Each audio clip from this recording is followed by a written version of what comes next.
start to set up vision with Fear here. Okay, so there's time to like to shoot without any flash, without any heal. Wow. Heal will go down. Start to set up one door player, one last scene, and that's the first blood. Ito ba ganun? Look at the damage, look at the sustains na galing mula kay Lin. Walang nakukuha ang damage, walang nailalagay Oh my na God. damage. Pero ngayon, meron na, nawala na si Strong. In the frontline, Anjo, in the backline, and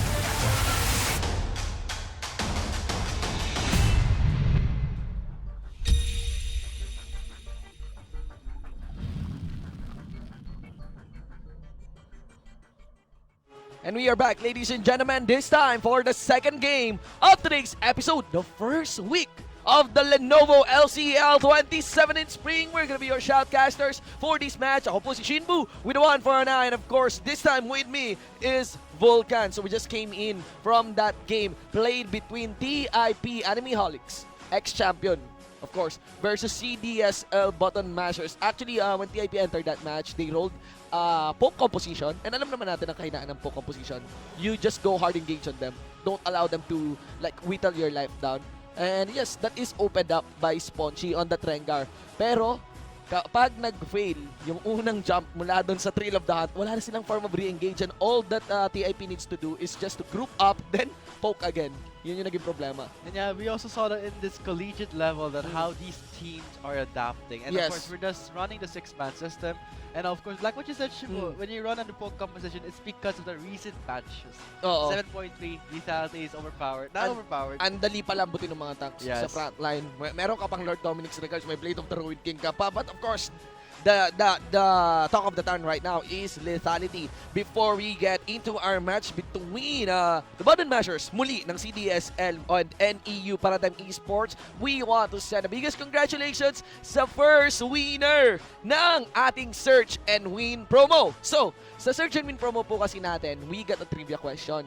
May lalabas na link, pero yung link na yon, it will lead you to a trivia question, which is asking something about the game. At ang trivia question natin for that game 1 is who got the first blood? Who got the first blood? That first blood was actually opened with 2 kills early on para sa CDSL, 1 for 1, isa sa Jin, at isa kay Spongy, the Rengar. Siya po yung una naka-first blood. So the biggest congratulations sa Summoner na una pong nakasagot kay Gabriel Sorongon. IGN is Mr. Sazbom. Okay? He's a junior high school. So ayan, congratulations guys, and sa mga viewers natin, may chance pa po kayo. Tuloy-tuloy lamang po ang ating Search and Win game. So, wag na natin putagalin to. Let's get into the drafting phase to the fight of the CDSL button mashers versus New Era University NEU Paradigm Esports. So, again, we're rolling a 10-man, we're rolling a 6-man system 6-man here. system because of the limitations of the LCL. And right now, CDSL, they're actually the second seed of the Metro East. So, clearly, we're going to see some, high skill play maybe from them, because being the second seed means that you had, you're in the top Yes. of your region. So now, let's see. Colegio de San Lorenzo opening their bans with a LeBlanc and a Rengar. Yes, the story here really of New Era University, as we have introduced already, Colegio de San Lorenzo, is that NEU came in second. They only lost to UP Diliman. Okay, sa game na to. They actually have in their roster an interesting lineup, which is an identical twin. But sadly, the other half of that identical twin is gone. There's gonna be a sub. You could see there that the ADC of NEU is gonna be Bazooka. Di ba? And look at that. Uzi, Uzi, matakot ka na, kabahan ka na. We got Bazooka here in PH. So now CDSL with 3 bans, Okay. whereas the NEU, of course, they're facing a penalty for. There is actually a penalty for being late. Okay, to the game. okay. That's why they are not. No bans. No bans. Oh, So okay. this will be very challenging Oo. for New Era University to, they couldn't focus on the ban. So right now, CDSL controlling the drafting phase. Tsaka dito sa LCL, stricto talaga tayo. Hindi lang gaming ang pinopromote natin dito. Responsible gaming. So mahalaga po. Punctuality, di ba? Sa school natin, alam natin yan. Matagal na pong issue yan. Sino nang na-late?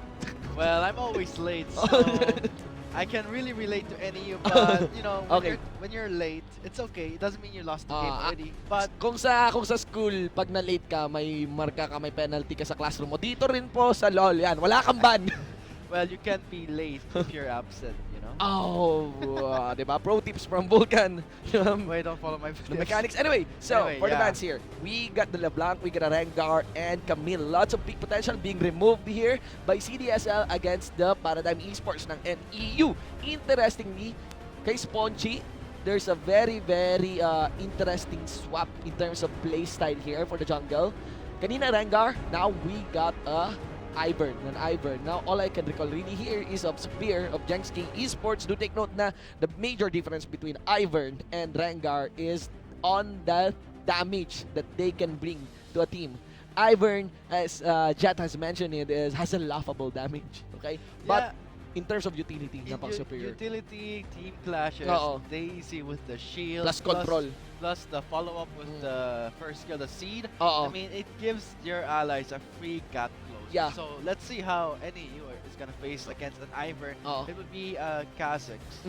So right now, Kha'Zix is somewhere in the awkward area where he's sometimes very strong in the early game.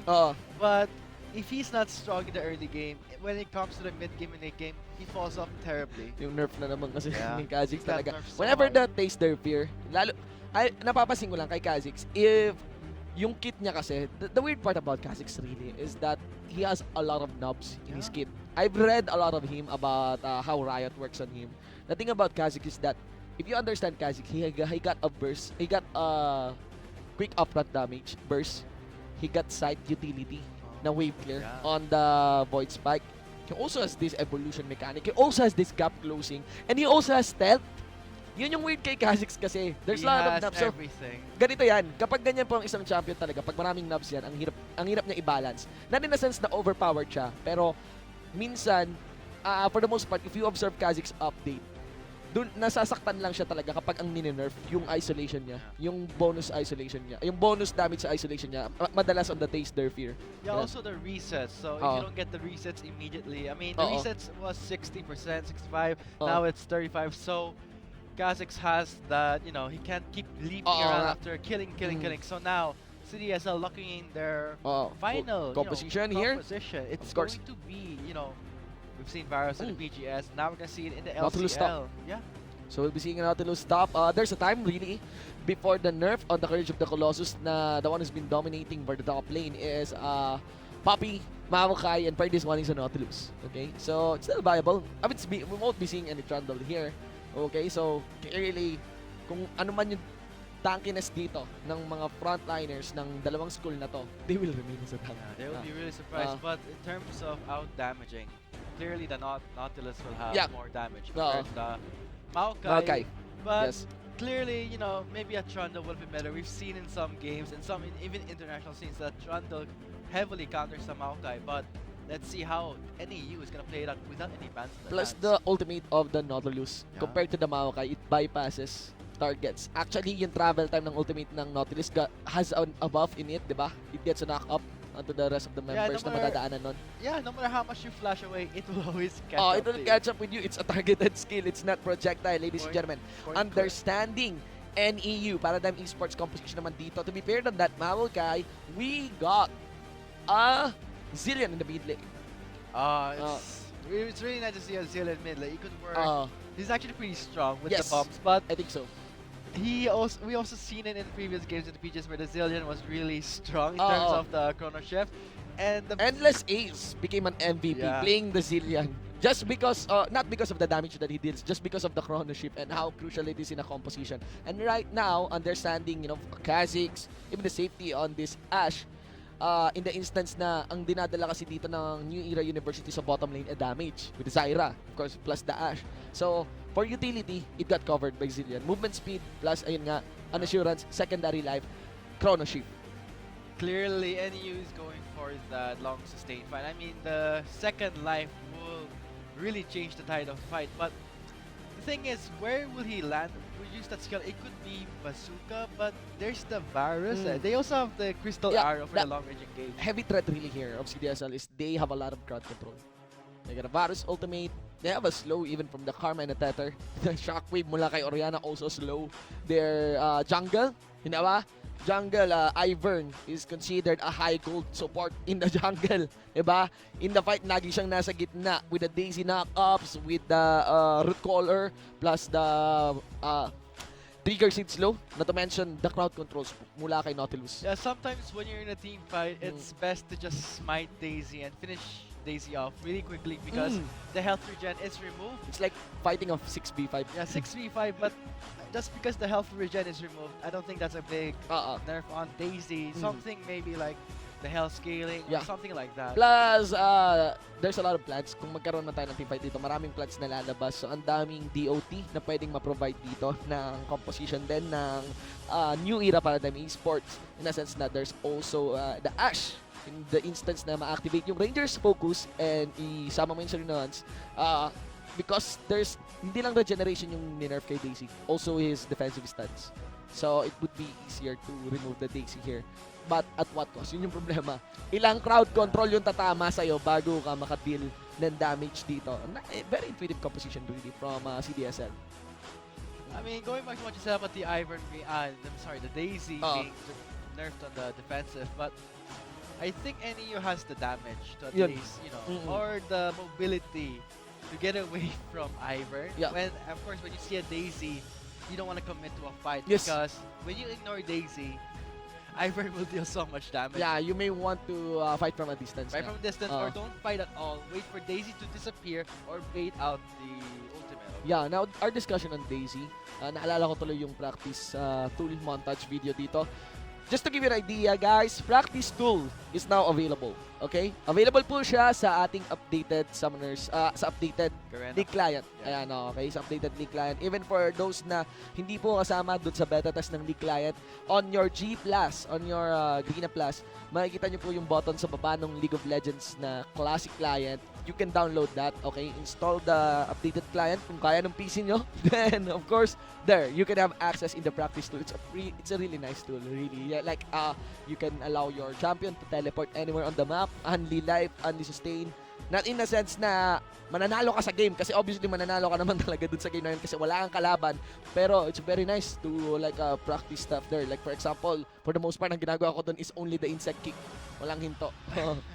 So puro insect kick. So did you get better? Do you feel like you're insect now? Yes. Oh, no. Oh man. No. Cancer. I feel like the tumor in my in my DC medyo lumiit-liit na because of that practice tool. Like ang running rule lang naman pala, every time you resonate strike, you just ward tapos hop anywhere.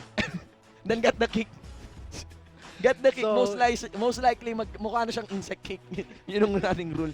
And actually one trick as well in the insect kick is you don't put the ward so far out masyado sa backline.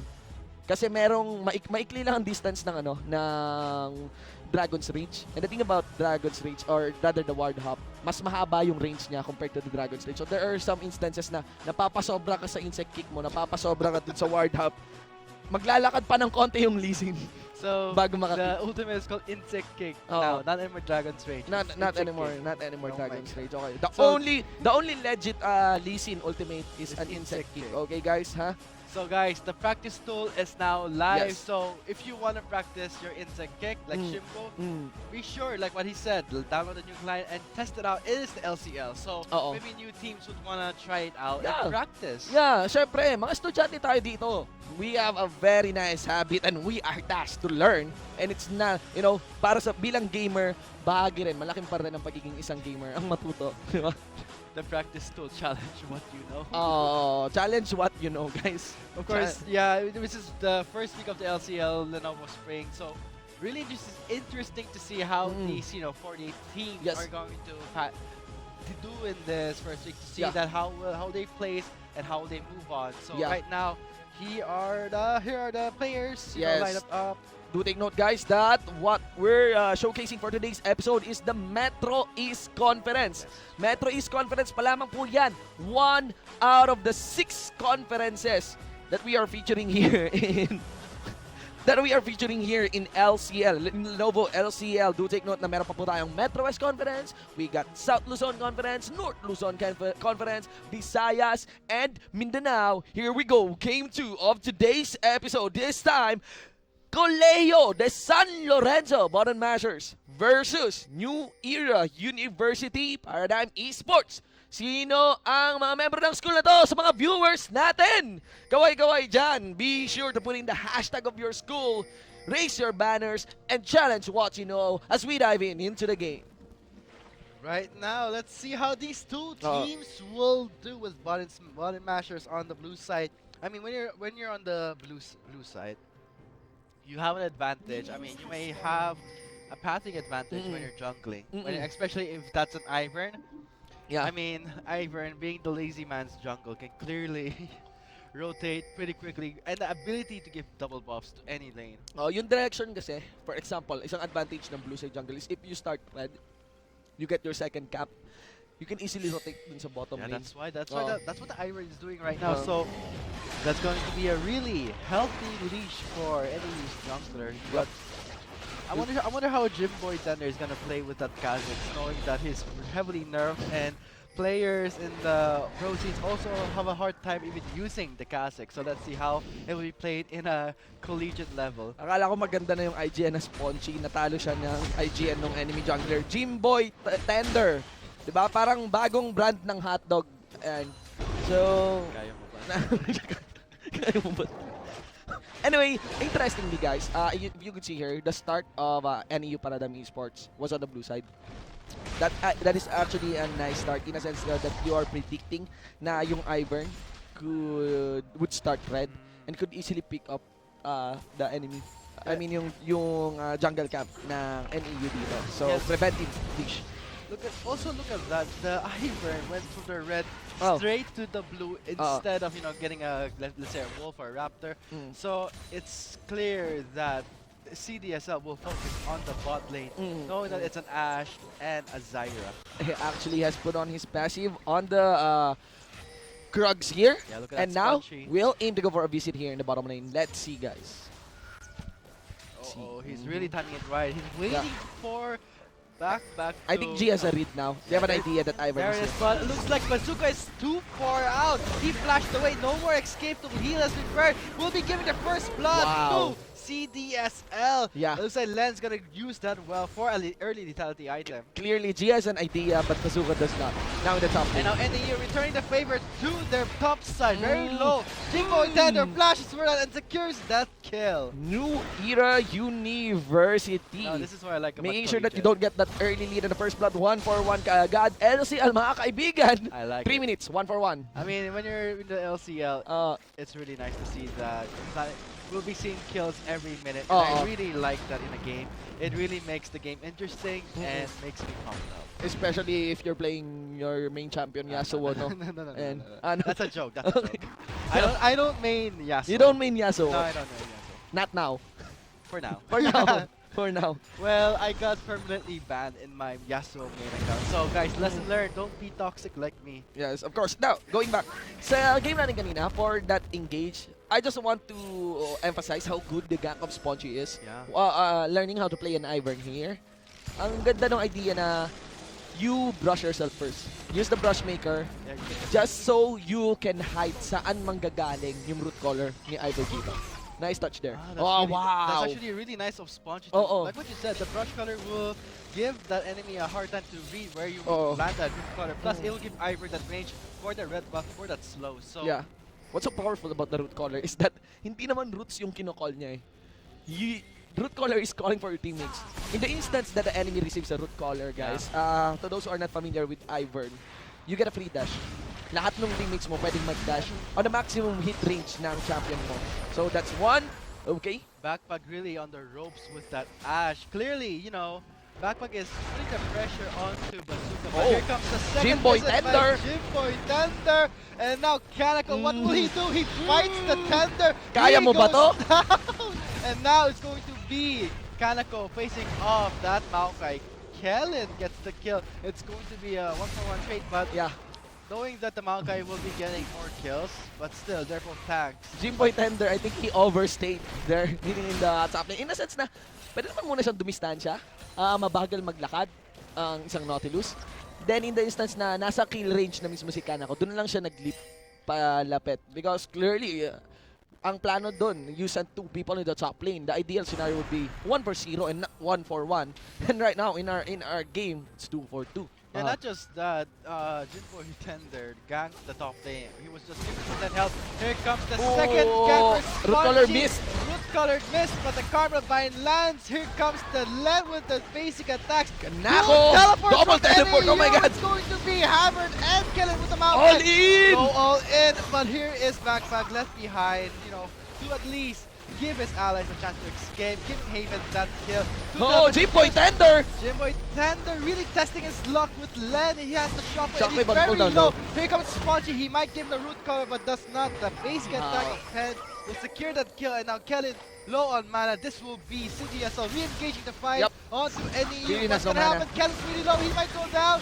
Spongy with the shield, but Pen gets the kill with only Haven left. In an instant, ladies and gentlemen, 6 minutes, 45 seconds into the game, we got 10 kills in total. I love it. LCL, guys, this is the first week we're seeing these teams, they're Lenovo LCL challenge what you know, ladies and gentlemen. They're really showing their skills right now. It's the first week, but also note that the two teams, they're playing very, it's either someone ganks in the bot lane. Okay, I'm gonna also answer that with the top lane. Instead of counter ganking, they gank the other lane. Yes. And for this bottom lane series, hindi lang sa counter ganking yung nangyayari, napaka-responsive nitong dalawang team na to. Double TP, not even canceling that really and fully committing to that fight. That spells out really for Paradigm Esports kasi in the end, makikita nyo naman sa scoreboard natin that it is an upper hand here.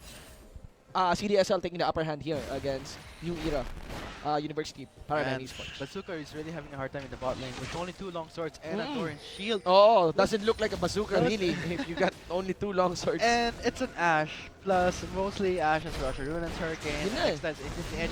But knowing that it's a virus, picking up the lethality, Bazooka is really trying to catch up in terms of damage, but can't. That's an virus. Top lane. Oh, diba? Nag-aaway yung magkapatid, Ivern versus Makai.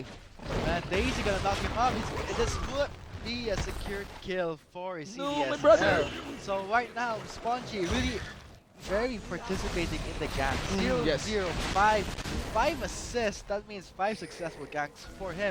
Whereas, Jimboy Tender having a bit of a hard time, 1-1. Do take note that, again, we say that an Ivern has lackable damage. Pero the thing about Ivern is that he has superior utility. And utility, in the early game, ang scaling ng utility throughout the game parehas, di ba? So, napakalaking bagay ng utility in the early parts of the game. And right now, it is manifesting itself so well. 5 assists on top of that 7 kill here by CDSL button mashers. And all of that kills are given sa mid lane, sa ADC, sa top lane, not on the support. Very, very optimal scenario lead here for button mashers. Jimboy Tender finishing up the TM. Not finished the Warriors enchantment because I guess TMN gives him that clear, but he's gonna fall behind in damage a lot because the Warrior enchantment gives 60-80 while a TMN will just give like 30-35. But experience is gonna fall behind in level as well. Kung ganito because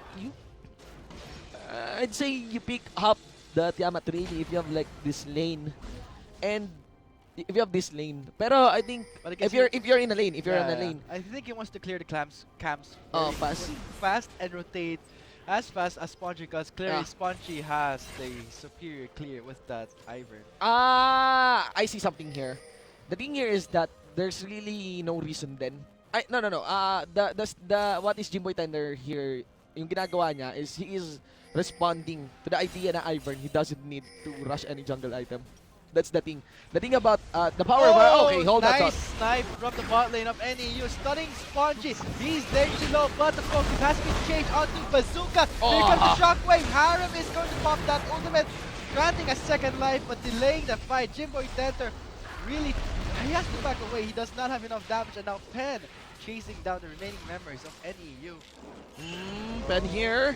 Really, it's going to be a standoff. Why risk something? Why 7-5. Clearly. And again, going back, understanding the itemizations of Jimboy Tender. At first sight, mukhang alanganin. Pero now that I think of it, the thing about Ivern kasi is that he doesn't need to build any jungle item. So this is like a response. There's like a Tiamat works naman well with Kha'Zix in essence na gusto mong maka-wave clear ka agad. But wait, hold the thought. I'm curious about this. Anong i-evolve ni Jimboy Tender on his level 11. Yun yung curious ako. Because if he got the Tiamat and he evolves the Void Spike, redundant yun. Yeah, no. Oo. So I would suggest, despite the nerf though, I think dapat ang i-evolve na dito on the level 11 evolution ng Kha'Zix would be the wings, the leaf. Okay. For the resets, right? No, for the reasons because you already have the wave clear on the Tiamat. Hindi mo magagamit masyado yung Tiamat mo if you're using the Void Spikes nga. Ayan. And again, the power of an Ivern really, no need to rush any jungle item. This is, the mechanics of Ivern, his passive allows him to build an early redemption, which is the case right now, which is very likely the case right now, looking into the build path here of Spongy. So next time you better ban that Ivern. I don't want to deal with an Ivern because of that wave clear. And when he gets that redemption, Yeah, man. crazy shields onto Oh. Daisy, and that scales with AP. Napaka-game-changing ng redemption. Yeah, after a redemption, he most likely will get a Theme, so on Holy Grail before that MR, CD, and Mana Regen. But that redemption, the heal very early into the game. I mean, it's 12 minutes into the game. He might finish the redemption pretty quickly. After this gang crash before here comes the root collar and the shockwave combo, but the second life is sticking for Harren. Wise enough. They're not gonna finish him off. Yeah, that's why. Yeah, that's Nice. But of course, rest of the members here following up. I mean, they should not chase Pen, knowing that there's 3v4. Here comes Calico with the Nautilus. This is going to look bad for NEU. Back away. Here comes Len with the fire. Chain of corruption shutting down Harren with the Zillion, and now the chase is on. G just barely making it out alive. Calico flashes for his dad. Stun, giving the triple kill to Len. This will be a very smooth cleanup for CDSL. The power of an Ivern, 3-4-1. 3-4-1 will answer maybe for a Drake if they choose to. Let's see what Drake. There's gonna be an Ocean Drake. There's a bonus here for CDSL button mashers. Right now, 2K goal lead, observing the hits here of CDSL. They are poised to win more victories in the mid game as it is about to open. Right now, sa composition dito ng NEU, yes, late game could be handled to an Ash. But right now, 13 minutes into the game. Oh, there we go. We get the BF sword at least completed. On top of that, Coupled Hammer. Okay. And the hammer. This will be built into an Essence Reaver. Essence Reaver, yes. Yeah. So Essence Reaver, while the Varus will be finishing the Yumi's Ghostblade pretty soon. But yeah. And when the Yumi's Ghostblade is completed, ang sakit na yan because his piercing arrow got the lethality and he doesn't have to worry that much mana because he got a tier of the goddess. Oh, this is clearly gonna deliver a lot of pain. While Spongy, Redemption is finished, will be answering for a Grail. So let's review that big team fight here. It cannot be denied na napaka-awkward na to para kay Zillian. It's very lacking for NEU. Yung damage nila, lacking na sa engage na to because Zillian was low. Actually, good job pa nga kay Len on sniping that Zillian on the brush. Okay? It's a blind snipe, but you have an idea naman of the position of Zillian. And yep, that allowed CDSL for the cleanup. Nice flash there by Kanako. Just a lockdown. Actually, my guess is you just need the movement speed from the Orianna. You don't even need to flash and they'll be able to chase down the Zyra. Yeah, but I guess he wanted to secure the kill, but Kanako made the Nautilus. Nautilus brings a lot of physical fight damage, and now Jay face check for his death, now giving another kill to CDSL, 11-6. Rather, sacrificing his life for a ward. Yun yung nangyari. Yeah, for the control ward. I mean, if you fail to take down the control ward, it will regenerate. So that was a price that he didn't really need to pay for it. He actually risked his life, giving even a gold advantage just for the control ward. Ganda talaga ng gank dito ng isang Ivern. Textbook gank. You enter the lane with a brush maker. Enter that brush, they have no idea where you land the root collar. I mean, yeah, you show themselves, but you're hiding in the brush. Either ward the brush to see that where he might land the root collar. But here comes the first turn taken down by CDSL. Pero yung turn mo pag naglagay ka ng ward, you're like stopping there for a moment. Very likely you'll be receiving root collar in the face. And now Spongy rotating again to the top lane. By the way, on sale yung skin na yan. Yang skin ngayon ni Ivern. From 250, 100. Yeah, diba? Promotions. Panagbeng niya sale ng ating ng League of Legends PH. So be sure to check that one sa mga summoners natin. Really, it's about time PH should be playing Ivern. Now stop the Yasuo. Yeah, stop the Yasuo, start the Ivern, but also start the banning for Ivern right now. Lee just Daisy! patiently waiting for the right time to call in Daisy. Uh-oh. Here comes the double knocker from the Daisy and Uh. Nautilus ultimate. Daisy is tanking that turret for the teleport from NEU. Will start a fight on Yeah, their favor. again, the Maybe damage not. The is lacking redemption here. heals up. Spongy, he will get away with now. Kellen out of mana and At- also Haven. Doon mo mararamdaman kung gaano kakulang sa damage ang Here comes the Ivern. smite. He's paired with the Tankers member, Nautilus up! Spongy will not let that rest. That was a close root Penny's collar. here. Here comes Pen. Maybe we'll look for the shockwave and Jim Boy Tender goes down. And now Haven is going to hug that third. Hug it like he means it, but now Calico is going to dive that. Look at that shield. Stunning him, slow his advance. Time That bomb is won't on be cooldown enough. though. Karma Speed Boost is going to chase them down. Sinong Ship. makakapatay kay Zillian? I mean, despite... Oy! Oh, nice joke. Oh. Nice joke. That it was actually... Flash into the jungle mismo Yes. ng CDSL. Nice. Pretty well, you know, played off for Haven, but I don't think CDSL will take that, you know, it's their pride. I mean, Oh. they always to clean up the fight. Looks so like this is it para kay Zillian. is it. Pero nice flash. How did it show? Haven showing us how it is done. Because the members here of CDSL. Do take note that still in this mid-game, CDSL has the full command. 5k gold lead on top of that 7 kill on their scoreboard. Let's watch the replay in the... I think this is a different part. Before the engage in the top lane, kaya pala hindi naka-respond kaagad kila Ivern at Nautilus, itong members ng CDSL because they had a skirmish here on the red side jungle. So, ayun. clearly, like what I said before, during the drafting phase, picking up a Kha'Zix, you have that weird phase where you deal lots of damage or you're completely What happened to useless Ben? in a team fight. And clearly, when he dove in, he did not get the reset to that channel in. And now Kellen with the Maokai in the middle of the fight. Shockwave will land to Haven. He's still alive. It looks like G staying in the fight. He isn't killed, so Haven gets Len is killed. gone. He's gone and now focusing on Daisy. He's spited. Daisy's out of the fight. This will be NEU backing away. G is like really blinking red. Dangerously low. Might get sniped, you know, by the Oriana's Yeah. ball. Right now, parang hindi na ganun kalinis ang execution dito ng CDSL. Late doon, nakarating si Spongy. The Maokai clearly gave a hard time here for Len and this Varus, and that opened up for Haven in landing one time bomb on this crucial member of CDSL. While for the most part, kahit nagkukulang pa sa damage dito si Bazooka, he's getting all the free hits that he want. Okay? So, right now, kanina, yung 5k gold lead ng CDSL got offset now. Only into a 3k gold lead. 2k in an instant. Okay? That's a The great difference. comeback for NEU, but know that Bazooka just finished up that Essence Reaver at the 18-minute mark. Without a rune and target, they don't have enough damage. Yeah, yun nga AD. So the only damage AD they have is Jimboy Tender, but being 1-4 and finishing up the Warrior's Enchantment, even though he has a TML, of course he'll catch up in the damage, but when you pick up Kha'Zix, it's either you get a Black Cleaver for the tanks, Yeah. or if there are not much tanks, you pick up a Series Third for the Tanti. Let's see. Very likely Caulfield Summer naman siguro.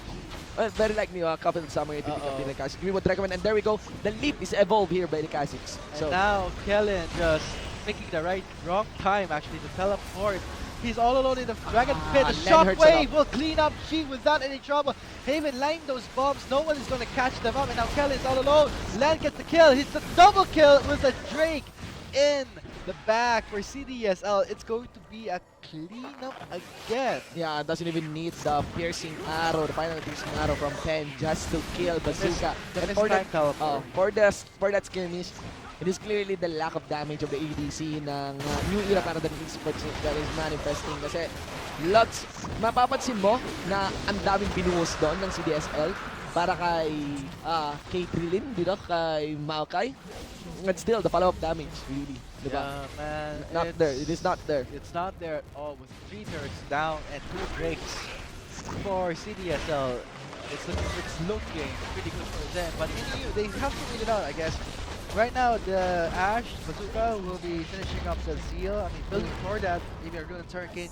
Finally, they needed that. So, let's see how NEU will come back from that fight. Yeah, that's a big deficit in CS as well. Okay, but the one crucial character really here for Colette San Laran. So if ever New Era University would want to get back into this game, is get a quick kill on Len.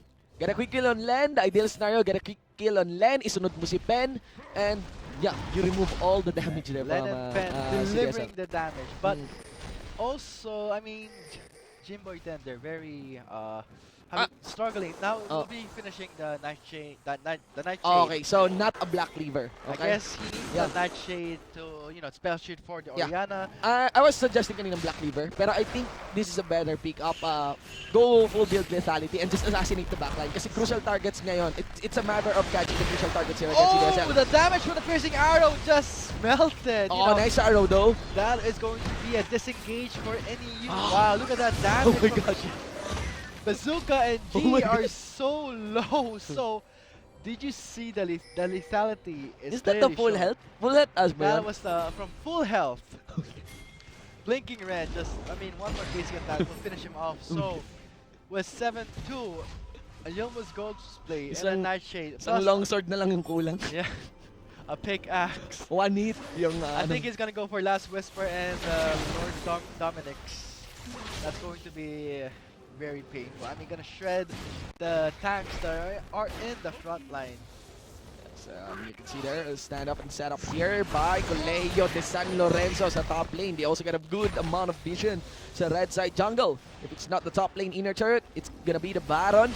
Do take note that Kanako is also in the bottom lane. Both of this, well, compared to the Maokai, he is very capable of teleporting and responding to this top lane. So, itong setup na to, this is ideal for CDSL. It's really, they're paying the price for not being able to ban any champions. So, from the drafting base alone, CDSL has complete control.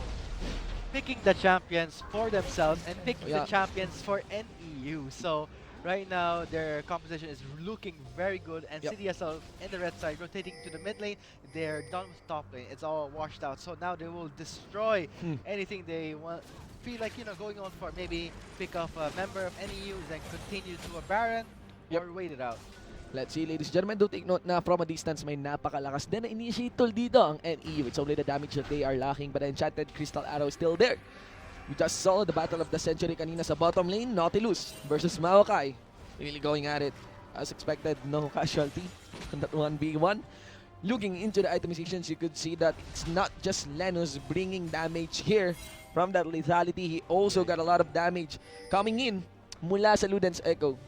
So clearly, Oriana poised to take this mid game. Luden's Echo is very, very strong in the mid game. Swanchy is the heart of the team with that redemption, giving more heals and more shield. That will proc even with the locket of the Iron Solari.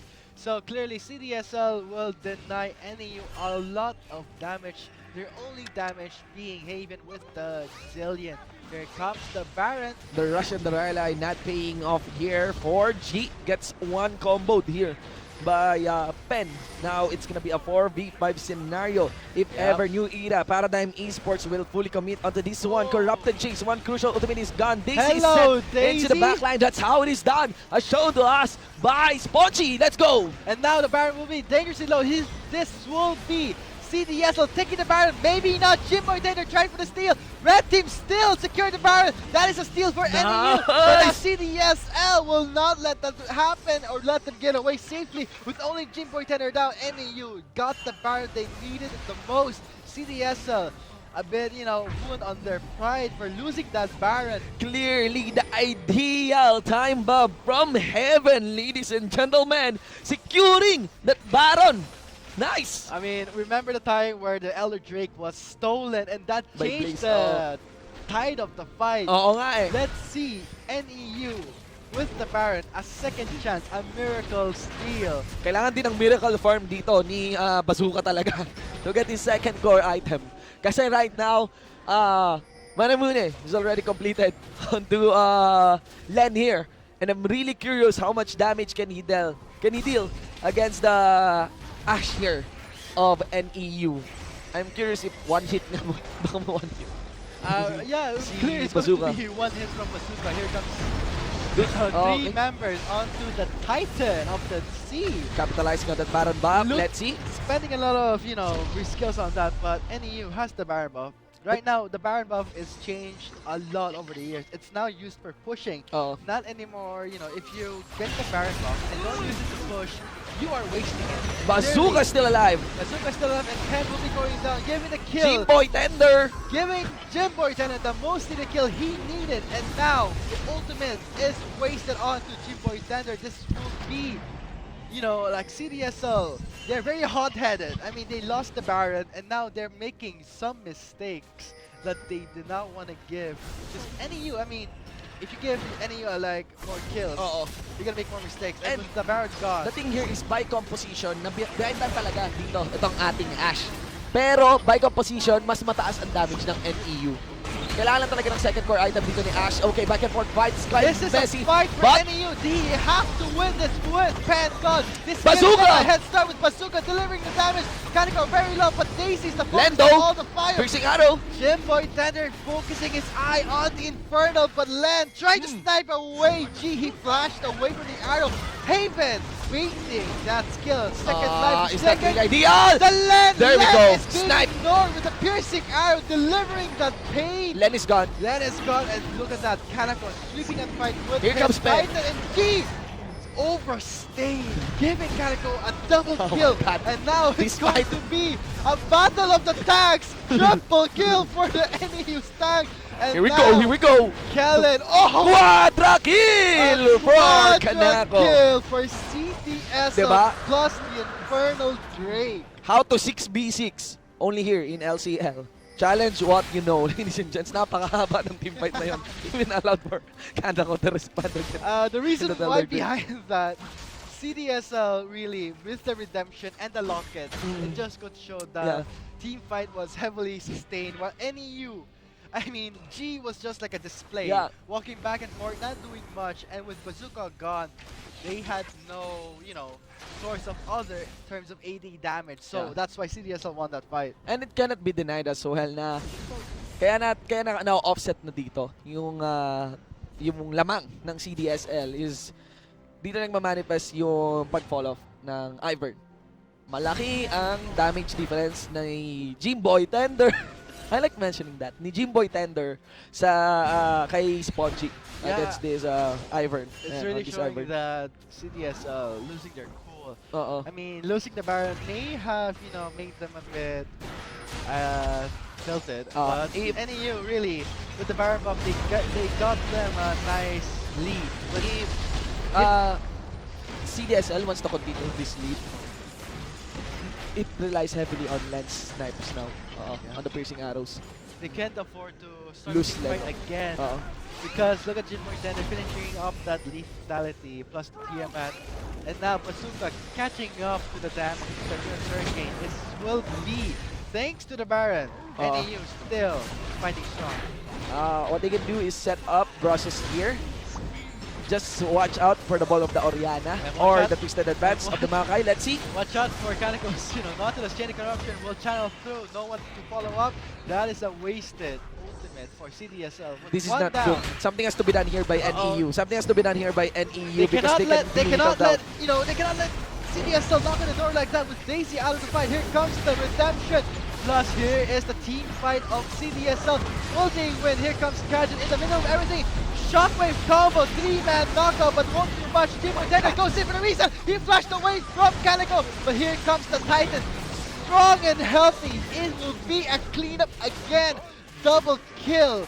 No damage was dealt to Kaneko. Clearly the Nautilus delivering that AoE damage. Not to mention that the backline damage is intact here para sa CDSL.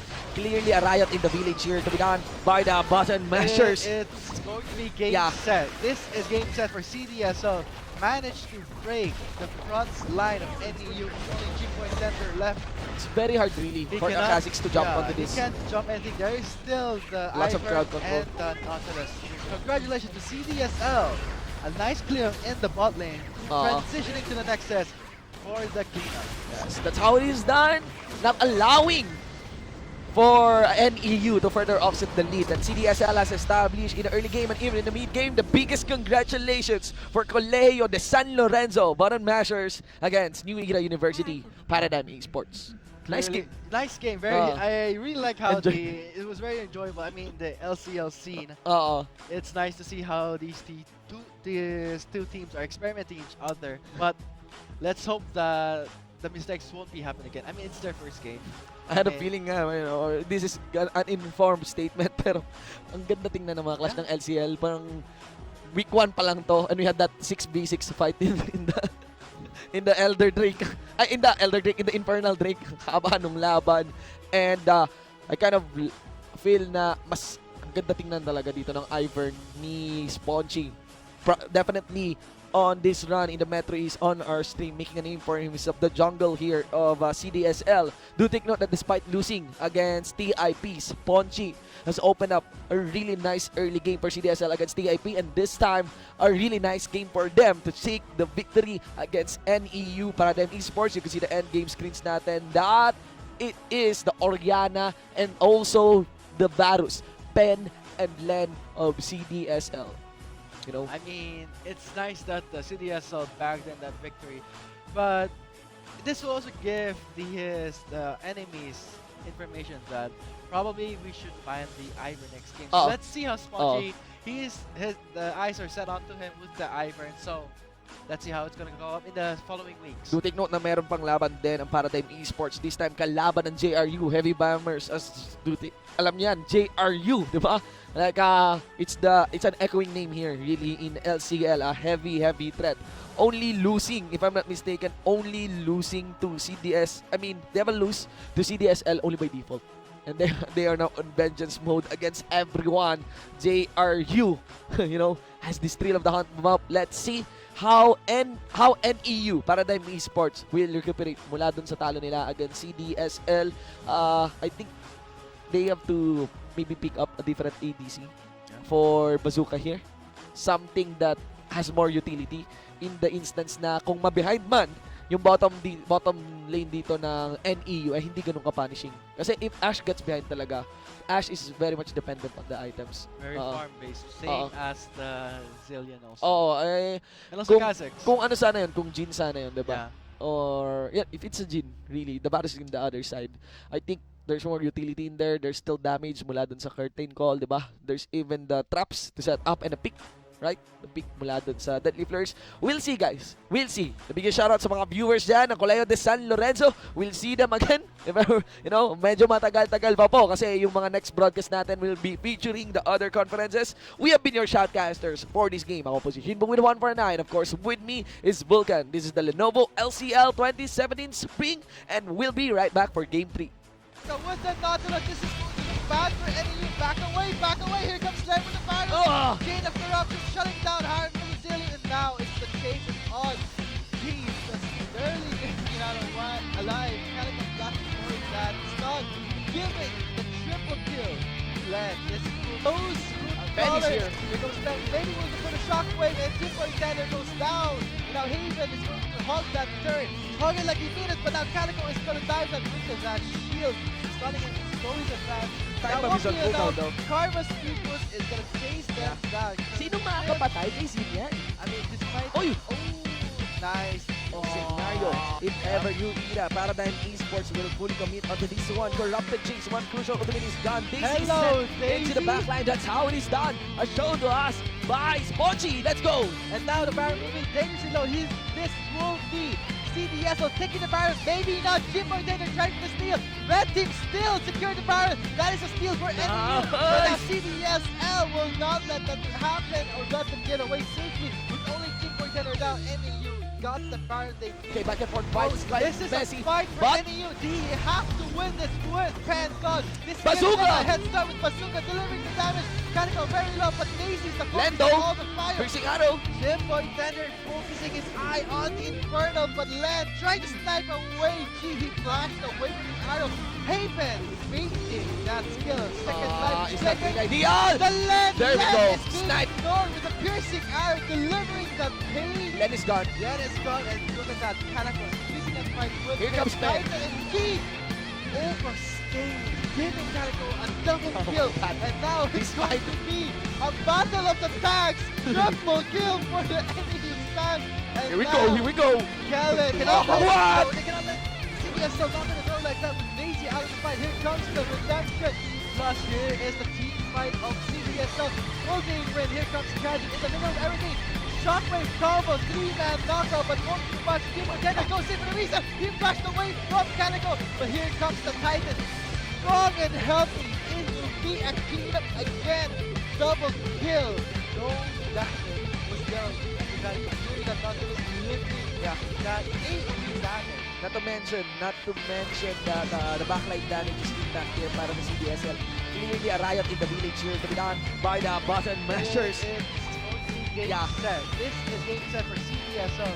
Managed to play the front line of center left. It's very hard for the Classics to jump onto this. Can't jump and there is still the Lots of crowd Iron control. and the Nautilus. Congratulations to CDSL. A nice kill in the bot lane. Transitioning to the next step for the Kingdom. That's how it is done.